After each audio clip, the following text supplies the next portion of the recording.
One of the biggest gaps in providing a healthier and safer environment for day laborers is the lack of enforcement of the laws that protect workers. Cal OSHA, the state occupational safety and health agency, is responsible for enforcing these laws, but OSHA lacks the manpower to do regular inspections of workplaces and relies on workers' complaints to alert them to the need for inspections. This complaint-driven enforcement system is a barrier for day laborers. Workers wishing to make a complaint need to call a regional OSHA office. Having heard negative stories from their peers about making complaints, many day laborers are hesitant to complain to a government agency for fear of getting fired or deported. At the same time, OSHA has a limited number of bilingual staff, which limits its education with many non-English speaking day laborers. To bridge this gap, advocates of immigrant workers have suggested that having a local, no-governmental liaison between immigrant workers and OSHA to whom workers make complaints. Unidos decided to pilot this suggestion by training a day laborer to become a consejero de salud y seguridad, or health and safety consultant. The goal was for the consultant to help day laborers make complaints to Cal OSHA and to help workers follow through with their workers' compensation claims. As the consultant began to dialogue with day laborers, it became apparent that most day laborers have not thought much about job hazards, preventing injuries, or making a formal complaint about the hazards. The health and safety consultant nodded.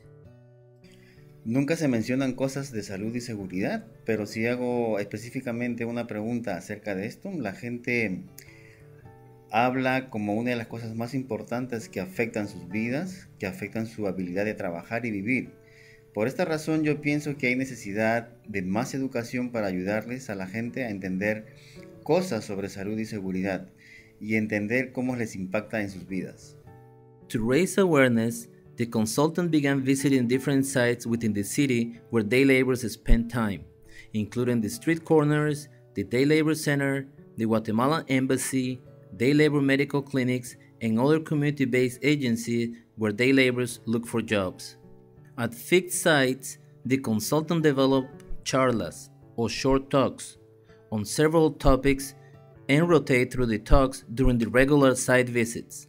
The topics included worker rights, wages, health and safety, sick leave, how to prevent injuries of muscles, tendons, and nerves, and how to work safely with chemicals. At the end of each visit with the day laborers, the consultant will pass out his business card and encourage the participants to call him with health and safety related questions.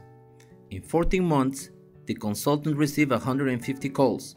The majority of the callers wanted to know how to find a job, and a smaller percentage of the calls were about recuperating unpaid wages. Although none of the callers focused on health and safety, the consultant observed the in-person short talks helped raise awareness of these issues. To further get the word out, the consultant promoted health and safety in existing day labor and domestic worker networks. As a member of the National Day Labor Organizing Network, the consultant proposed and then helped organize 2 trainings on occupational safety and health for the Northern California Day Labor Centers. These trainings led to the network to launch a campaign on workers' health and safety. Finally, the consultant was able to arrange for a half-hour talk show on the Spanish TV network, with a panel that included a Cal OSHA inspector, a day laborer, a domestic worker, health workers, a lawyer, and a day labor organizer. The creation of the Health and Safety Consultant is another example of how Unidos activities help increase the marketability of those involved in the project. As a result of the trainings that he had received and the network he had developed while working as a consultant, the consultant gained the reputation for being a good trainer who is knowledgeable of health topics. Since Unidos, he has been paid by several immigrant worker organizations in San Francisco area to do occupational rights and prevention trainings.